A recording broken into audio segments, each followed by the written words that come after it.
Now we'll talk about memory. As I told you earlier, memory is of two kinds: temporary memory and permanent memory, RAM and ROM.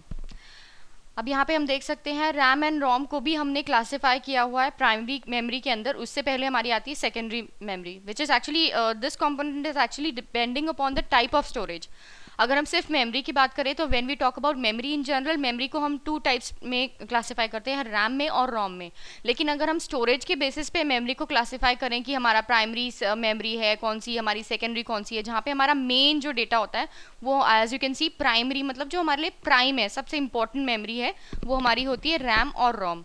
और इसके अलावा हमारी दूसरी memory होती है secondary memory. Also let me tell you कि RAM में हमारे पास टू काइंड्स ऑफ रैम होते हैं, S RAM and D RAM, which is the static RAM, और D RAM which is the dynamic RAM. Now let me tell you, RAM is called the random access memory, and the other memory, as I told you, is ROM, which is the read-only memory. Now read-only memory is of two types: PROM, which is a programmable read-only memory; EPROM, which is the erasable and programmable read-only memory. Also let me tell you, इसमें हमारे पास एक और memory होती है जिसको हम besides हम PROM and EPROM हम ऑल्सो कहते हैं, we also have EEPROM, which is called the electrically erasable and programmable read only memory. Another types of memory are hybrid memory, NVRAM memory, flash memory, cache memory and virtual memory, जिसके बारे में हम further discuss करेंगे. Very important parts of memory. Cache memory हम refer करते हैं किसको, और वर्चुअल मेमोरी, जब हम we talk about virtual memory in a computer, what does it mean. Now this slide is very important. As you can see, हम इसमें बहुत क्लियरली एक स्ट्रक्चर देख सकते हैं मेमोरी का. एज आई टोल्ड यू, जब भी हम कुछ भी ऑपरेशंस करते हैं कंप्यूटर में, जो कि सेंट्रल प्रोसेसिंग यूनिट में होता है, वो सेव होता है एक मेन मेमोरी में. It's always there when we talk about memory in general, it means primary memory. Secondary memory अलग होती है बिकॉज वो हम अलग से स्टोर करते हैं. मेन मेमोरी जो हमारी होती है प्राइमरी मेमोरी में, आप देख सकते हैं स्लाइड में शो कर रहा है, जब भी CPU से इंफॉर्मेशन टू एंड फ्रो पास होती है through memory bus, it goes to the main memory. अगर हम सेकेंडरी स्टोरेज यूज़ कर रहे हैं, which is an optional storage, तो then we can use it also stores data of course from the CPU, which is the central processing unit, which contains registers and cache memory and logic units. And we also have tertiary storage, जिसके बारे में हम further discuss करेंगे.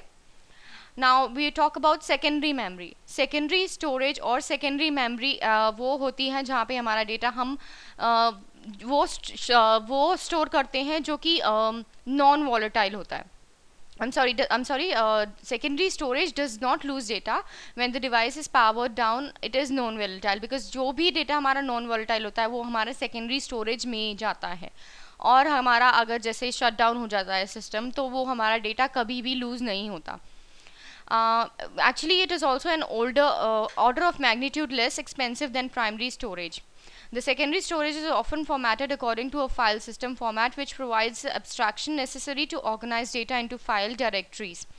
Now, also let me tell you that hard disks are usually used for secondary storage, because primary storage, which is the main memory, हमने बताया, it is a part of the memory or the computer. So whenever we need external storage, हम या external or secondary memory, we use hard disks for that. Talking about primary memory, which is also called the main memory or the internal memory, because ये हमेशा computer के अंदर जो store होता है, it is stored in the primary memory. As you can see, primary मतलब जो main है, प्राइमरी मेमोरी जो इंटरनल पार्ट है कंप्यूटर का. और हम उसको सिंपली अगर हम बोले तो हम सिर्फ मेमोरी के बारे में अगर हम when we talk about memory, it of course means primary memory, does not mean secondary memory. अब इसमें भी whenever data flows from the CPU to the memory, of course हमने we need a medium, as I told you earlier, हमारे पास कोई medium होता है communicate करने का और डेटा फ्लो करने का. Now that data flows through a memory bus. It is actually two buses, not on the diagram, जो हमने दिखाई नहीं है. Of course डेटा हमारे पास हमने बताया था goes through memory bus. एक एड्रेस बस होती है हमारे पास, एक डेटा बस होती है. आप बहुत क्लियरली देख सकते हैं, as its name tells us, address bus is the one जिसमें एड्रेस पॉइंट करता है of the information that is about to be stored, and data bus directly contains the data. Now let me tell you that it reads and writes the data itself using the data bus.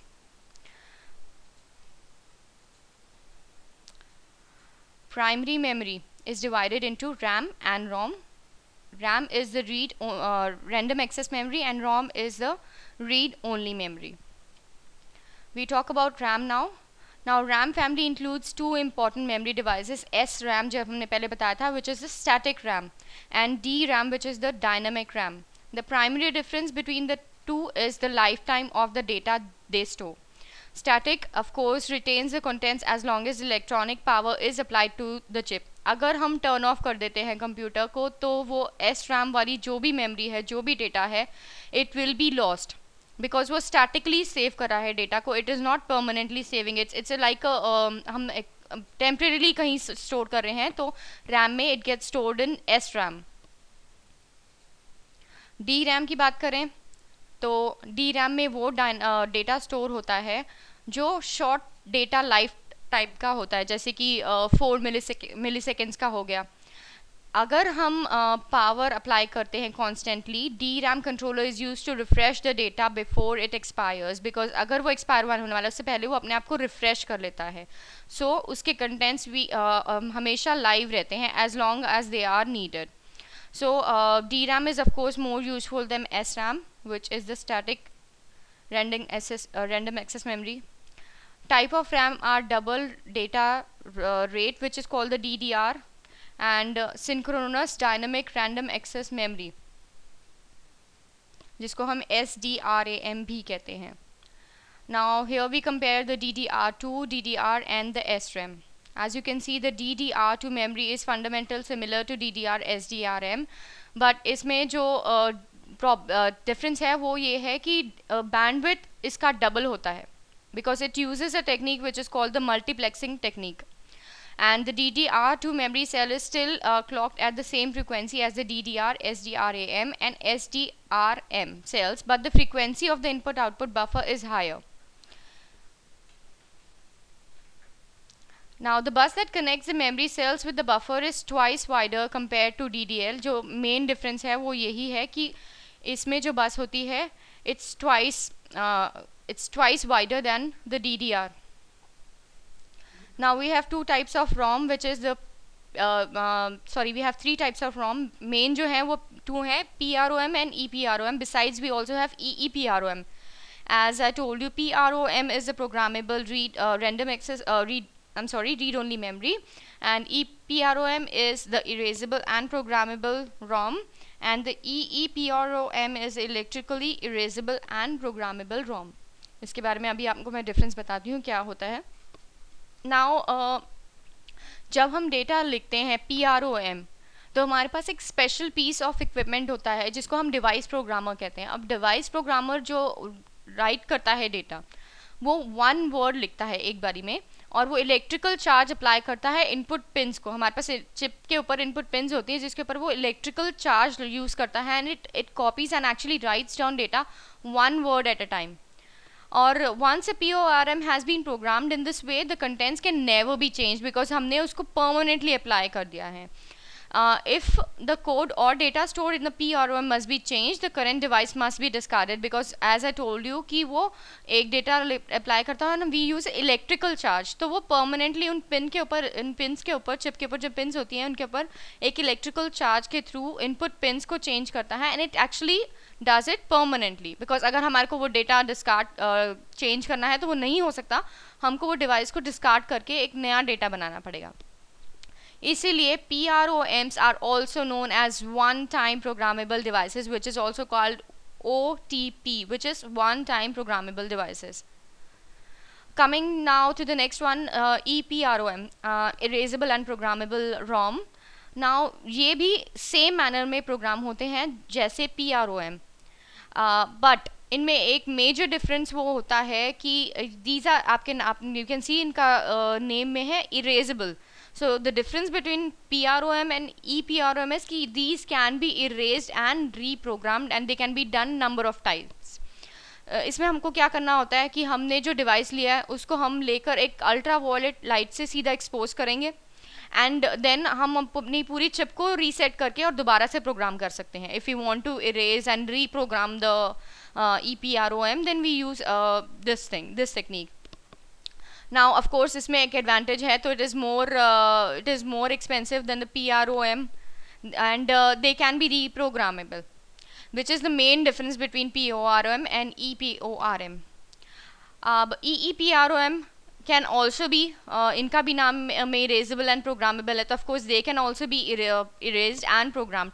लेकिन जैसे हमने EPROM में हमने इसको expose किया था ultra violet light में, इसमें हम वो नहीं करते. इसमें अगर हमारे को इसकी रीप्रोग्रामिंग करनी है या हमारे को इसको इरेज करना है तो हम उसको इलेक्ट्रिकली करते हैं. हम उसको कोई अल्ट्रा वायलेट लाइट से एक्सपोज नहीं करते. We just expose them we just use it electrically, we modify it electrically.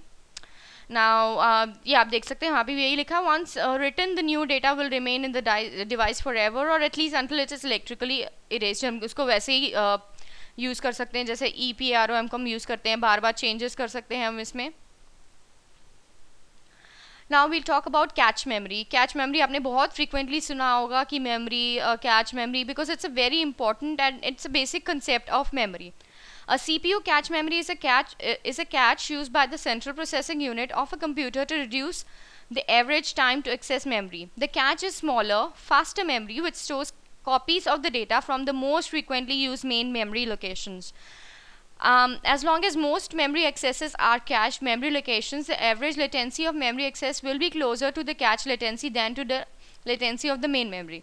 अब हमने कोई चीज़ बार बार हमारे को मेमोरी से चाहिए होती है, तो computer as it is very smart, तो वो बार बार मेमोरी में जाके कोई चीज़ नहीं लेकर आता, वो अपने आप में एक कैच मेमोरी क्रिएट करता है जो एक टेम्परेरी मेमोरी होती है, जो कि फास्टर होती है. अब जैसे हमारे को कोई चीज़ लेने जानी है तो हमारे को मार्केट, हम बार बार मार्केट नहीं जा सकते, हम एक ही बारी में कोई पास की मार्केट में जाके वहाँ से ले आते हैं, अनलेस हमारे को कुछ मतलब बहुत ज़रूरी चाहिए. सिमिलरली हम एक कैच मेमोरी, एक ऐसी मेमोरी स्ट्रक्चर होता है जो कि एक बिटवीन द मेन मेमोरी और जो हमारे को इनपुट आउटपुट होता है उसके बीच में एक मेमोरी बन जाती है जो कि कैच मेमोरी होती है, जहाँ से हमारे को बार बार डेटा अगर चाहिए होता तो वो वहीं से डिराइव कर देता, rather than the CPU going back to the memory once again for one instruction then coming back. वो कैच मेमोरी में बार बार जनरेट होने वाला इन्फॉर्मेशन या मेमोरी को यूज़ करता रहता है, और इससे हमारे को एडवांटेज ये होता है कि वो फास्ट हो जाता है काम. End of course cache memory bar bar use होती है, तो it is much smaller than the main memory. Now memory used in the computer, memory are used in everything that we use. हमारे mobile phones हैं, हमारे पास cameras हैं, washing machines है. Even washing machines में अगर आप पूछेंगे कि मेमोरी कहाँ यूज़ होती है तो हमारे को प्रोग्राम करना होता है अपने वॉश की इंस्ट्रक्शंस को. They are also stored in memory. So memory we need for everything and anything, like we use it for mobile, for PCs. Now we talk about the different kind of storage, primary storage and secondary storage. Primary storage वो होती है जो बहुत temporary होती है and actually it is very volatile. Now secondary storage वो होती है जो नॉन वॉलेटाइल होती है और परमानेंट होती है, जिसके एग्जांपल्स हमारे पास होते हैं CDs. इसके बारे में हम फर्दर डिस्कस करेंगे. ये देखिए सेकेंडरी स्टोरेज डिवाइसेस हमारे पास ये हैं फ्लॉपी डिस्क्स, जिसमें हम मैग्नेटिक चार्जेस यूज़ करते हैं और डेटा हमारा परमानेंट स्टोर होता है. इसके जैसा हमारे पास एक और डिस्क होते हैं which is called the optical disks and also the hard disks. Talking about a commonly used floppy disk, आप देख सकते हैं this is how a normal floppy disk looks like. इसके अलावा हमारे पास होते हैं portable storage media and we also have floppies, diskettes. The traditional floppy diskette looks like this. आप देख सकते हैं हमारे पास जो एक डिस्क होती है उसमें हमारे पास एक ट्रैक होता है और एक सेक्टर होता है जहाँ से डेटा डिराइव होता है. The different type of floppies are zip disks, HIFD disks and super disks. This is also known as a floppy disk cartridge, and we require special disk drives for this, and these are very high capacity floppies.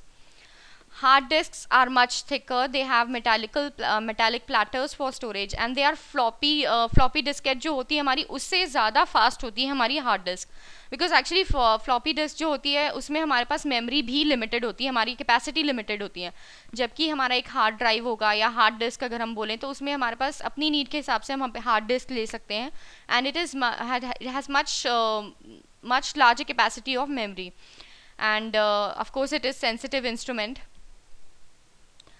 Head crash. किस reason से एक हमारे disc की वजह से एक head crash हो सकता है।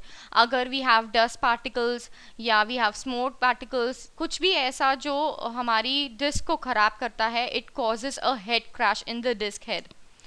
Internal hard disc, now internal hard disc is actually the memory और द इंटरनल डिस्क जो कि हमारे कंप्यूटर में इनबिल्ट होती है। It is actually located inside the system unit. जो एक्सटर्नल हार्ड डिस्क होती है हम जैसे प्लग्स के थ्रू एक्सटर्नल स्टोर कर सकते हैं, ले जा सकते हैं कहीं भी, but if you talk about internal hard disk तो अंदर लोकेटेड होती है। It is known as a fixed disk. It is actually designated as a C drive. Majorly आप कंप्यूटर्स में देखते होंगे सी ड्राइव होता है, तो C drive actually goes on to become actually a memory drive which is actually your internal hard disk. और इसकी हमारे पास ये एडवांटेज होती है कि बिकॉज हमारे इंटरनल हमारे पास अपनी लैपटॉप में या कंप्यूटर में या पीसी में स्टोर है, इसलिए वो हमारे पास बहुत जल्दी हमारे को एक्सेस हो जाती है बहुत, और उनकी कैपेसिटी ऑफ कोर्स बहुत ज़्यादा होती है। You can also see hard disk cartridges over here. These are removable hard disk and they are used to complement internal hard disk. इनकी कैपेसिटी रेंज करती है 10 GB से लेके 20 GB तक। Hard disk pack are removable form of memory storage and they have massive storage capacity. Main frames में हम generally use करते हैं हार्ड डिस्क पैक्स, एंड जैसे हमारे पास विनिल रिकॉर्ड्स का स्टैक होता है उसी की तरह हमारे पास हार्ड डिस्क पैक्स होते हैं। This is an example and picture of a hard disk pack. इसमें आप देख सकते हैं कि हमारे पास एक्सेस आर्म स्लाइड्स हैं जो इन एंड आउट होती हैं एक स्पेसिफिक ट्रैक के लिए, और जो हमारे पास रीडेबल एंड राइटेबल हेड्स होते हैं। नाउ परफॉर्मेंस एनहांस करने के लिए हमारे को ज़रूरत होती है डिस्क कैचिंग की। We also need file compression and decompression. अगर हमारे को फाइल इंफॉर्मेशन भेजनी है तो हम अपने परफॉर्मेंस एनहांस कर सकते हैं by compressing the file and sending it, because वो जल्दी चली जाती है, and then we can take it and decompress later. Optical disc आप देख सकते हैं यहाँ पे, एक नॉर्मल ऑप्टिकल डिस्क जिसे हम CD भी कहते हैं। another common type of optical disk is apart from CD is DVD.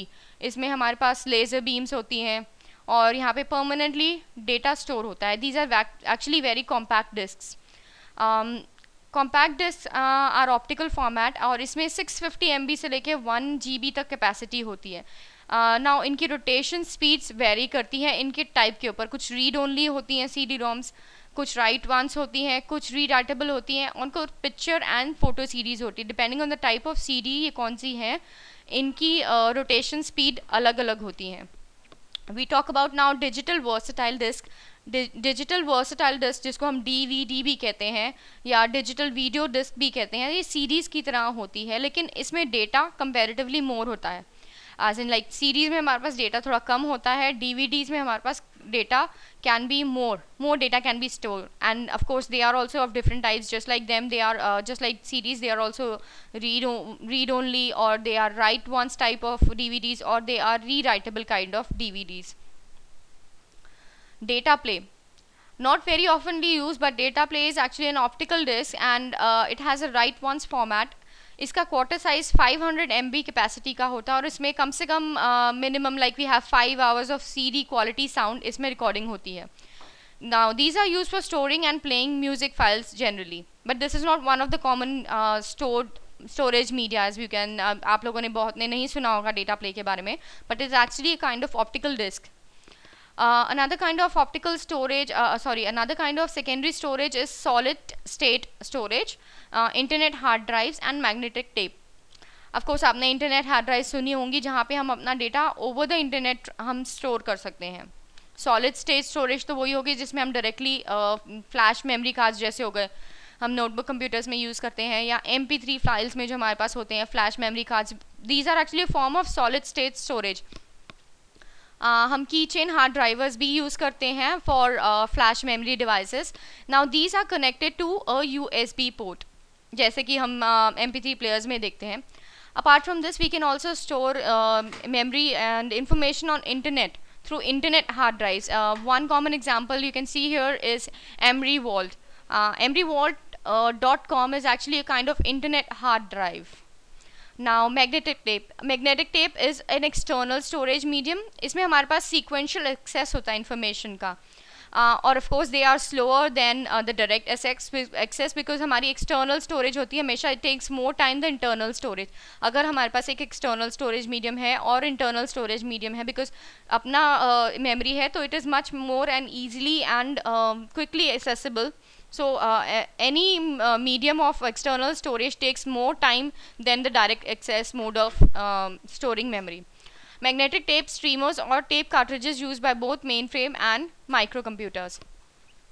Now we also have a new technology coming up, which is actually a future technology, which is called the Blu-ray technology.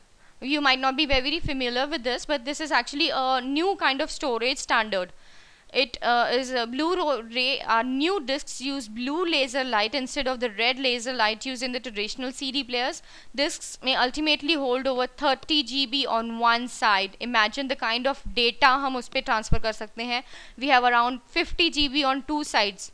So it's a huge capacity of information that we can transfer on to a technology by the use of a new technology, which is a Blu-ray technology. We now take a look on the VROM, which is the write once, read many times disks. Now let me tell you that WORM, which is also called the WORM disks, they can be written only once. The data on read-write disk can be modified over and over. Now thin aluminum film sandwiched between two glass of plastic platters. WORM disks, to write a bit, the driver uses a laser light to burn a small hole through the aluminium. Information can be destroyed but not altered in the WORM disks.